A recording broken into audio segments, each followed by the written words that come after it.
সারা দেশ সারা রাজ্যে কি ঘটছে, কখন ঘটছে, খেলা, বিনোদন সমস্ত কিছু নিয়ে চলুন দেখে নিই সেরা 10টি খবর।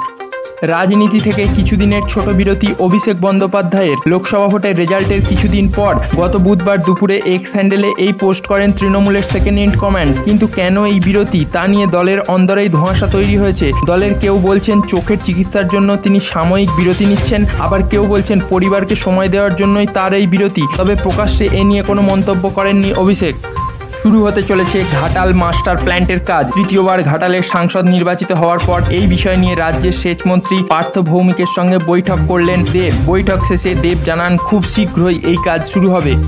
অভিষেক বন্দ্যোপাধ্যায়ের লিপস অ্যান্ড বাউন্সের প্রসঙ্গে ইডির তদন্ত প্রক্রিয়ায় প্রশ্ন তুলল হাইকোর্ট। ইডি লিপস অ্যান্ড বাউন্সের কাছ থেকে কেন এত কম পরিমাণ সম্পত্তি বাজেয়াপ্ত করেছে তা নিয়ে ইডির ভূমিকায় প্রশ্ন তোলেন কলকাতা হাইকোর্টের বিচারপতি অমৃতা সিনহা। বিচারপতি সিনহার পর্যবেক্ষণ ইডির কিছু অফিসার তদন্তে গাফিলতি করছেন, এমনকি তাদের নামও তিনি জানেন বলে মন্তব্য করেছেন বিচারপতি।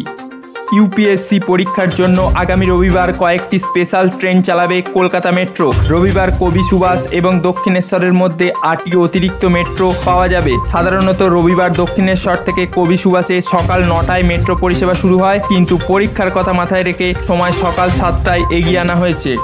উত্তরবঙ্গে বর্ষা ঢুকলেও তাপপ্রবাহ চলবে দক্ষিণবঙ্গে। পুরুলিয়া, পশ্চিম মেদিনীপুর ও পশ্চিম বর্ধমানে তাপপ্রবাহের কমলা সতর্কতা জারি করেছে হাওয়া অফিস। বর্ষা না এলেও দক্ষিণবঙ্গের অন্যান্য জেলাগুলির কোথাও কোথাও ঝোড়ো হাওয়া বয়ে যেতে পারে। বর্ষা কবে আসবে দক্ষিণবঙ্গে সে বিষয়ে কোনো মন্তব্য করেনি আবহাওয়া দপ্তর।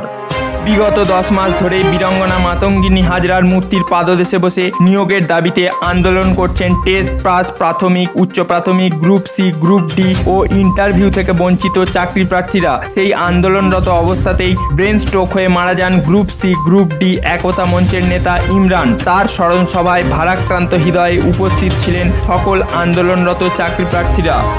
আবারও মমতাময়ী মমতা। প্রাকৃতিক দুর্যোগে ক্ষতিগ্রস্ত কৃষকদের ব্যাংক অ্যাকাউন্টে টাকা পাঠালো রাজ্য। বাংলা শস্য বীমা প্রকল্পে ক্ষতিগ্রস্ত কৃষকদের অ্যাকাউন্টে সরাসরি এই টাকা পাঠানো হয়েছে বলে এক্স হ্যান্ডেলে পোস্ট করেন মুখ্যমন্ত্রী মমতা বন্দ্যোপাধ্যায়। কাকুর পর এবার পরীক্ষা করা হবে বালুর হস্তাক্ষর। এসএসকেএম হসপিটালে চিকিৎসাধীন থাকাকালীন শাহজাহান ও শঙ্কর আঢ্যের নাম লেখা একটি চিঠি মেয়েকে দেওয়ার চেষ্টা করেছিলেন জ্যোতিপ্রিয় মল্লিক। তাতে টাকা দেওয়া নেওয়া সংক্রান্ত বিষয়ের নির্দেশ ছিল বলে দাবি ইডির। সেই জন্যই হস্তাক্ষর পরীক্ষা করতে উদ্যোগী ইডির তদন্তকারী অফিসাররা। গত এপ্রিলে অরুণাচলে 30টি জায়গার নাম বদলে চীনা নামকরণ করে বেজিং। এবার তার পাল্টা হিসেবে তিব্বতের 30টি জায়গার নতুন নাম দিচ্ছে নয়াদিল্লি। এই পরিস্থিতিতে তিব্বতকে হাতিয়ার করে নয়াদিল্লি আন্তর্জাতিক মঞ্চে শি জিনপিং এর সরকারকে চাপে রাখতে চাইছে বলে মনে করা হচ্ছে।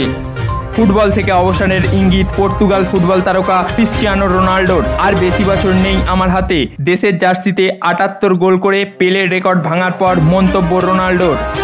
এই ধরনের খবরগুলি আপনাদের কেমন লাগছে অবশ্যই জানাবেন। আর কোন ধরনের খবর আপনাদের দরকার সেটাও আপনারা কমেন্ট বক্সে কমেন্ট করে জানাতে পারেন। এবং আপনার এলাকায় যদি সত্যি কোনো ঘটনা ঘটে থাকে সেটি কমেন্টের মাধ্যমে আমাদের জানাতে পারেন।